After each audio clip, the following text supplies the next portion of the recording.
இப்போலாம் திருமண உறவுகள் வந்து வேகமாக முறியறதுக்கு என்ன காரணம்னு நினைக்கிறீங்கன்னா, அப்போலாம் பொண்ணு மாப்பிள்ளை பார்க்குறாங்கன்னா, என்ன செய்வாங்கன்னா, "அப்பா கொஞ்சம் பொண்ணு கோவக்கார பொண்ணுப்பா, எதுக்கெடுத்தாலும் கோவப்படும். அதனால் மாப்பிள்ளை கொஞ்சம் கோவக்கார மாப்பிள்ளையா இருந்தா அனுசரித்து வாழ மாட்டாங்க. அதனால் அதுக்கேற்ற மாதிரி மாப்பிள்ளையா பார்க்கணும்ப்பா" அப்படின்னு பொண்ணு வீட்டில் பார்ப்பாங்க.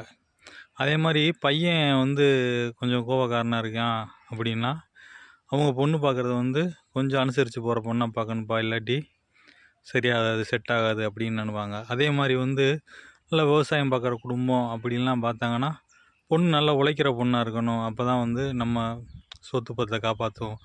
அந்த மாதிரி அப்படி தான் பொண்ணு மாப்பிள்ளை பார்த்துக்கிட்டு இருந்தாங்க. அப்போ வந்து என்னென்னாச்சுன்னா, அவங்களுக்கு வாழ்க்கை ஒத்து போச்சு. பொண்ணுக்கும் மாப்பிள்ளைக்கும் வாழ்க்கை ஒத்து போச்சு.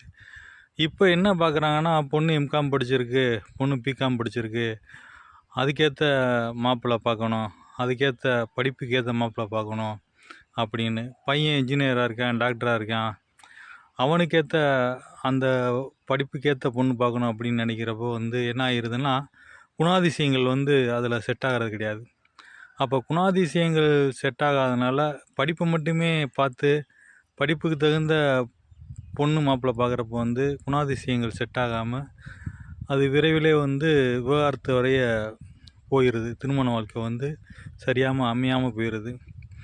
முன்ன மாதிரி குணாதிசயங்களை பார்த்து, குணத்தை பார்த்து பொண்ணு மாப்பிள்ளை தேடினாங்கன்னா, அதாவது இந்த மேட்ரிமோனி அது இதுன்னு அந்த இதெல்லாம் பார்க்காம சொந்த பந்தங்கள் மூலமாக பொண்ணு மாப்பிள்ளை பார்த்தாங்கன்னா அவங்களோட வாழ்க்கை வந்து நல்லா அமையுன்றது என்னோடய கருத்து. நன்றி.